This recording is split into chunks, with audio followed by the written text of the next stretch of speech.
दादी माँ भाग 2।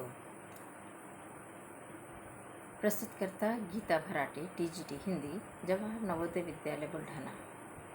जैसा कि हम लोगों ने देखा, लेखक ने दादी माँ के चरित्र को उजागर करने के लिए बचपन की यादों का सहारा लिया कि बचपन में दादी माँ उनका हाल किस प्रकार करती थी, वे कैसे बीमार पड़ते थे, उन्हें बीमार पड़ना क्यों अच्छा लगता था, दादी माँ उनकी सेवा टहल किस प्रकार करती थी, उन्हें प्रेम किस प्रकार करती थी, कठिनाई के समय उन्हें किस प्रकार भरोसा दिलाती थी, किस प्रकार उनका सहारा बनती थी।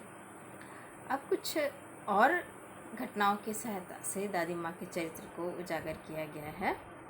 किशन भैया की शादी ठीक हुई। दादी माँ के उत्साह और आनंद का क्या कहना। दिन भर गायब रहती, सारा घर जैसे उन्होंने सर पर उठा लिया। पड़ोसी ने आती, बहुत बुलाने पर दादी माँ आती।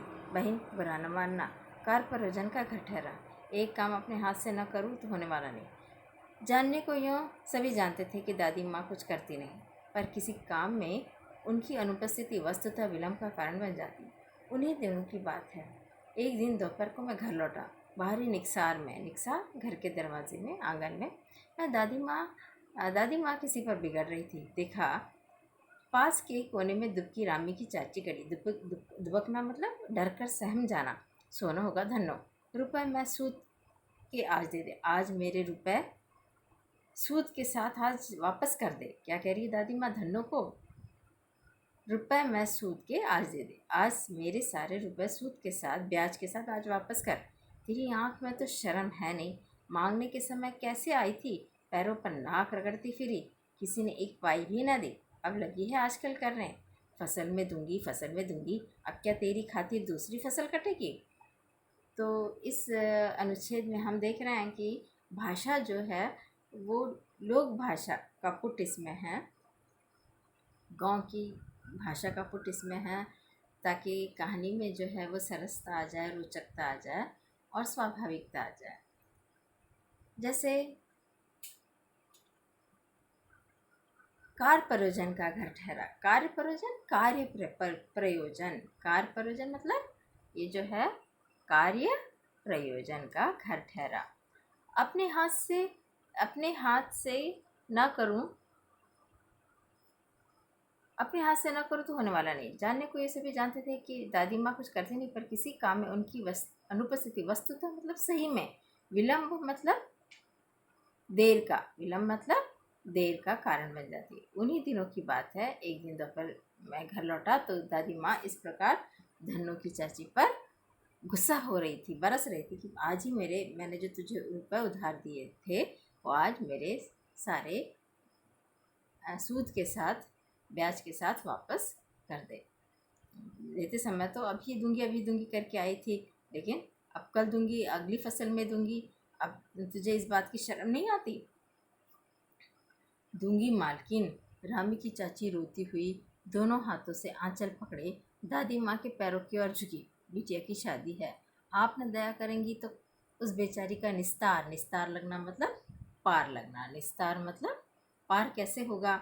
हट हट, अभी नहा के आ रही हूँ। दादी माँ पीछे हट गई। अब ये बात तो हुई छुआछूत की, मैं नहा के आ गई हूँ, मुझे पूजा पाठ करना है, मुझे छूना नहीं। जाने दो दादी, मैंने इस अप्रिय पसंद को हटाने की गरज से कहा। मुझे ये दादी माँ का इस तरह बिगड़ना और इस तरह का व्यवहार अच्छा नहीं लगा। बेचारी गरीब है, दे देगी कभी। चल चला है समझाने। मैं चुपके से आंगन की ओर चला गया। कई दिन बीत गया, मैं इस प्रसंग को एकदम भूल सा गया। एक दिन रास्ते में रामी की चाची मिली। वह दादी को पूतो फलो दूधो नाव का आशीर्वाद दे रही थी। पूतो फलो दूधो नाव मतलब दिन रात उनकी उन्नति हो, दिन दुनी रात चौगुनी उनकी उन्नति हो। मैंने पूछा, क्या बात है धन्नो चाची? तो उसने विवल होकर कहा, उरीन हो गई बेटा। उरीन मतलब ऋण मुक्त हो गई। उरीन मतलब ये जो उरीन हो गई मतलब ऋण मुक्त हो गई। भगवान भला करे हमारी मालकिन का। कल ही आई थी, पीछे का सभी रुपया छोड़ दिया, ऊपर से 10 रुपये का नोट देकर बोली, देखना धन्नो, जैसी तेरी बेटी वैसी मेरी। 10 5 के लिए हंसाई न हो। देवता है बेटा देवता। आज कल दादी माँ जिस धन्नो पर चिढ़ रही थी, गुस्सा कर रही थी, आज वही धन्नो दादी माँ को देवता कह रही है, क्योंकि उन्होंने उनकी बेटी के विवाह के समय उनका पीछे का रुपया ही नहीं छोड़ दिया, बल्कि ऊपर से 10 रुपये भी दे दिए। कल ही आई थी, पीछे का सभी रुपया छोड़ दिया, जो उधार लिया हुआ था वह छोड़ दिया, ऊपर से 10 रुपये का नोट देकर बोली, देखना धन्नो, जैसी तेरी बेटी वैसी मेरी, 10-5 के लिए हंसाई न हो, 10-5 रुपये के लिए सोचना मत। उस रोज़ बहुत ही डांट रही थी। मैंने पूछा, वह तो बड़े लोगों का काम है बाबू, रुपया देकर डांटे भी ना तो क्या लाभ। मैं मन ही मन इस स्तर पर हंसता हुआ आगे बढ़ गया। किशन के विवाह के दिनों की बात है। विवाह के 4-5 रोज पहले से ही औरतें रात रात भर गीत गाती है। विवाह की रात को अभिनय भी होता है। यह प्राय एक ही कथा का हुआ करता है। इसमें विवाह से लेकर पुत्रोत्पत्ति मतलब बच्चे का जन्म तक के सभी दृश्य दिखाए जाते हैं। सभी पाठ औरतें ही करती हैं। मैं बीमार होने के कारण बारात में न जा सका। मेरा ममेना भाई राघव आंगन में दालान में सो रहा था, बरामदे में। वह भी बारात जाने के बाद पहुंचा था। औरतों ने उस पर आपत्ति की कि हम इन मर्दों के सामने, पुरुषों के सामने अभिनय कैसे करेंगे। उन दिनों में घर के पुरुष जो थे वो विवाह बहू लाने के लिए, विवाह के लिए जाते थे, लेकिन घर में स्त्रियां रहकर घर में ही रहती थी ताकि बहू के आने पर उसका स्वागत करे। दादी माँ बिगड़ी। लड़के से क्या पर्दा, लड़के और ब्रह्मा का मन एक समान होता है। रामी की चाची का प्रसंग एवं किशन भैया का प्रसंग दादी माँ के विशाल हृदय उदारता को दर्शाता है। किशन भैया के विवाह का प्रसंग लोक रीति का उदाहरण प्रस्तुत करता है कि किस प्रकार लोक रीति के अनुसार पुरुष केवल विवाह में सहभाग लेने के लिए जाते थे और स्त्रियां घर पर रहती थी, और किस प्रकार घर पर की जो स्त्रियां रहती थी वो किस प्रकार रात भर गाती और बजाती थी। कार प्रयोजन, कार्य प्रयोजन, विलम्ब मतलब देर, निक्सार मतलब द्वार, दुबकना मतलब सहम जाना, डर जाना, निस्तार मतलब छुटकारा, उरीन होना, ऋणमुक्त होना, दालान मतलब आंगन। मुझे भी पास ही एक चारपाई पर चादर उड़ाकर दादी माँ ने चुपके से सुला दिया था।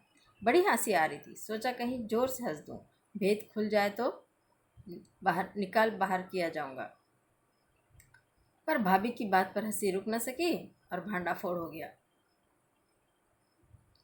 भांडाफोड़ मतलब रहस्य सामने आ गया। देबू की माँ ने चादर खींच ली। कहो दादी, यह कौन सा बच्चा सोया है? बेचारा रोता है, शायद दूध तो पिला दूं। हाथापाई शुरू हो गई। दादी माँ बिगड़ी। लड़के से क्यों लगती है? अगर तुझे कोई शिकायत हो तो मुझसे लड़।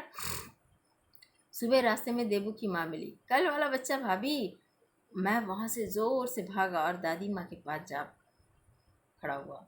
वस्तुतः किसी भी प्रकार का अपराध हो जाने पर हम दादी माँ की छाया में खड़े हो जाते, अभयदान मिल जाता। किसी भी परिस्थिति में हमें डरने की कोई ज़रूरत नहीं रहती थी।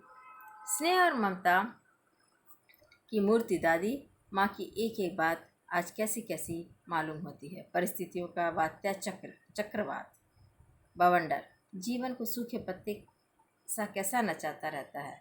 संसार उन्हें धोखे की टट्टी मालूम होता था। दादा ने उन्हें स्वयं जो धोखा दिया था, दादाजी ने उन्हें धोखा दिया था, इसलिए उन्हें सारा संसार धोखेबाज लगता था। दादाजी कहते थे कि तुम पहले चली जाना, बाद में मैं जाऊंगा, पहले तुम चली जाना। लेकिन दादाजी पहले ऊपर चले गए, दादाजी की मृत्यु पहले हो गई और दादी माँ रह गई, इसलिए उन्हें ऐसा लगता था कि सारा संसार जैसे धोखेबाज है। दादा ने उन्हें स्वयं जो धोखा दिया था, वे सदा उन्हें आगे भेजकर अपने पीछे जाने की झूठी बात कहा करते थे। दादा की मृत्यु के पश्चात कुकुरमुत्ते की तरफ बढ़ने वाले, मतलब कुकुरमुत्ता मतलब मशरूम, जहाँ तहाँ गंदगी में उगता है जो पौधा, मतलब जो कहते हैं ना, कबीर ने भी कहा है, जो संपत्ति में सगा होता है, सच्चा होता है, वही सच्चा मित्र होता है। और जो संपत्ति में तो सगे बहुत बनते हैं, लेकिन जो विपत्ति में सहायता करता है वही सच्चा मित्र होता है।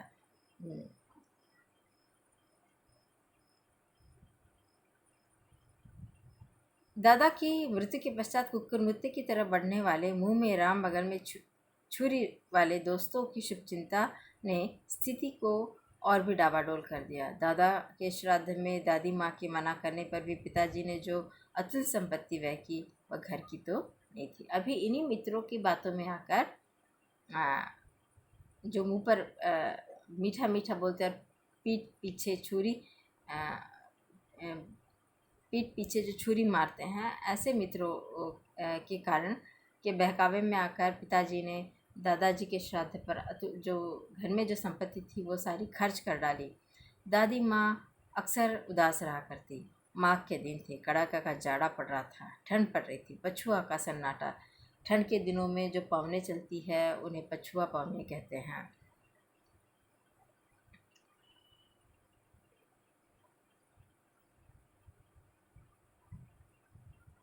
पछुआ का सन्नाटा पाले की शीत हड्डियों में घुसी पड़ती। शाम को मैंने देखा दादी माँ गीली धोती पहने कोने वाले घर में एक संदूक पर एक पेटी पर दिया जलाए हाथ जोड़कर बैठी है। उनके स्नेह कातर आंखों में आंसू अभी नहीं देखे थे, कभी नहीं देखे थे। मैं बहुत देर तक मन मारे मतलब दुखी होकर उनके पास बैठा रहा। उन्होंने आंखें खोली। दादी माँ, मैंने धीरे से कहा, क्या है रे, तू यहाँ क्यों बैठा है? क्या है, पूछ। तुम रोती थी? दादी माँ मुस्कुराई। पागल, तूने अभी खाना नहीं खाया ना? चल चल धोती तो बदल लो। दादी माँ, उन्होंने बात बदलने के लिए कहा। उन्होंने मेरी प्रश्न का उत्तर नहीं दिया और कहा कि तुमने खाना नहीं खाया। मुझे सर्दी गर्मी, धोती तो बदल लो। दादी माँ, मैंने कहा, मुझे सर्दी गर्मी नहीं लगती बेटा। मतलब मुझ पर मौसम का कोई असर नहीं पड़ता। मैं सारी दुख सुख सारी परिस्थितियों में समान रहती हूँ। मुझे खींचती रसोई में लेके गई। सुबह मैंने देखा चारपाई पर बैठे पिताजी और किशन भैया मन मारे कुछ सोच रहे हैं, दुखी होकर कुछ सोच रहे हैं पिताजी और चाचा जी। दूसरा चारा ही क्या है, उपाय ही क्या है? बाबू बोले, रुपया तो कोई देता नहीं, कितने के तो अभी पिछले ही बाकी है। वे रोने रोने से हो गए थे। जो उधार लिया हुआ पैसा था मित्रों से वो देना बाकी है। अब कोई नया पैसा तो देता नहीं है, इसीलिए तो कहा है, कही रहीम संपत्ति सगे बनत बहुत बहुमीत, विपत्ति कसौटी जे कसे ते ही सांचे मीत। है ना, जो संकट के समय सहायता करता है वही सच्चा मित्र होता है। लेकिन यहाँ तो कुकुर मुत्ते की तरह बढ़ने वाले मित्र थे। रोता क्यों है रे?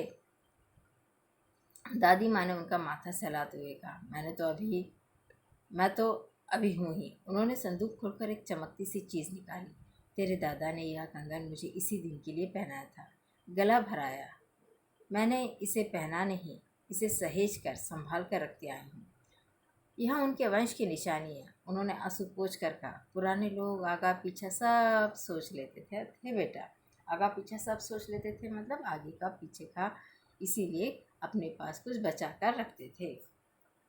सचमुच मुझे दादी माँ शाप भ्रष्ट देवी सी लगी। ऐसा लगा किसी शाप के कारण स्वर्ग की देवता ने जमीन पर मेरी दादी के रूप में अवतार धारण किया। धुंधली छाया विलीन हो गई। आज वही दादी मेरी, उसकी वह धुंधली छाया भी क्या हो गई, विलीन हो गई, काल के पर्दे के भीतर चली गई। मैंने देखा दिन काफ़ी चढ़ाया। पास ये सोचते सोचते बहुत समय बीत गया। पास के लंबे खजूर के पेड़ से उड़कर एक कौआ अपनी घिनौनी काले पांखें फैलाकर मेरी खिड़की पर बैठ गया। हाथ में अब भी किशन भैया का पत्र कांप रहा है।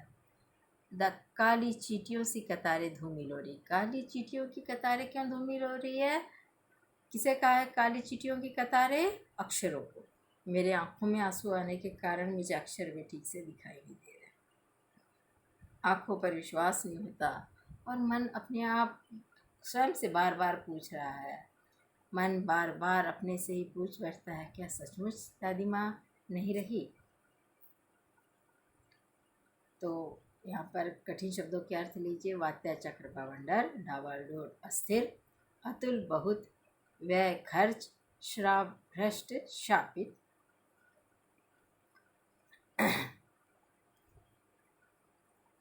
जीवन सदैव एक सा नहीं रहता। दादाजी की मृत्यु के बाद आए संकट के समय दादी माँ ने परिवार को सहारा दिया। वात्या चक्र चक्रवात, सर्दी गर्मी न लगना, सभी परिस्थितियों में समान रहना, विलीन हो जाना, गायब हो जाना, कुकुर मुत्ते की तरह बढ़ना, तीव्र गति से बढ़ना, मुंह में राम बगल में छुरी धोखा देना, गला भराना रुआसा होना, मन मारना, दुखी होना, नाक रगड़ना, मिन्नतें मांगना। ये हिंदी महीनों के नाम मैंने आरंभ में भी आपको सबको लिखवाए हैं। तो कुछ प्रश्न देख लीजिए। रामी की चाची को दादी माँ ने किस प्रकार सहायता की थी? उन्होंने पिछले पैसे तो छोड़ दिए थे, ऊपर से 10 रुपये देकर कहा कि जैसे तेरी बेटी वैसे मेरी बेटी। दादी माँ बीमार की देखभाल किस प्रकार करती थी? किस प्रकार हांडी में गर्म पानी आया कि नहीं देखती थी, उसे पीपल की छाल से छौंकाया नहीं देखती थी, किस प्रकार खिचड़ी में मूंग की दाल गल तो गई ये सब देखती थी, किस प्रकार सफाई का ध्यान रखती थी, कठिन समय में किस प्रकार परिवार का सहारा बनी। जब पिताजी ने अतुल संपत्ति व्यय कर दी तो उन्होंने अपना जो उन्हें उनके पूर्वजों के द्वारा जो कंगन दिया हुआ था वो उन्होंने देकर अपने परिवार के संकट के समय वे परिवार का सहारा बनी। दादा की मृत्यु के पश्चात घर की आर्थिक स्थिति क्यों खराब हो गई? पिताजी की अतुल संपत्ति व्यय करने के कारण दादाजी के श्राद्ध में मित्रों की बातों में आकर पिताजी ने दादाजी के श्राद्ध में अतुल संपत्ति व्यय की, जिसके कारण घर की आर्थिक स्थिति खराब हो गई थी। दादी माँ के सभा का कौन सा पक्ष आपको अच्छा लगा और क्यों? हो सकता है आपको रामी की चाची के साथ किस प्रकार वे कठोर बनी और बाद में समय आने पर उन्होंने उनकी सहायता की, किस प्रकार वे लेखक की बीमारी में उनकी सहायता करती थी, उनकी देखभाल करती थी, किस प्रकार किशन भैया के विवाह के अवसर पर उन्होंने लेखक को स्त्रियों के चंगुल से छुड़ाया। इसमें से जो भी आपको पसंद हो लिखिए। धन्यवाद।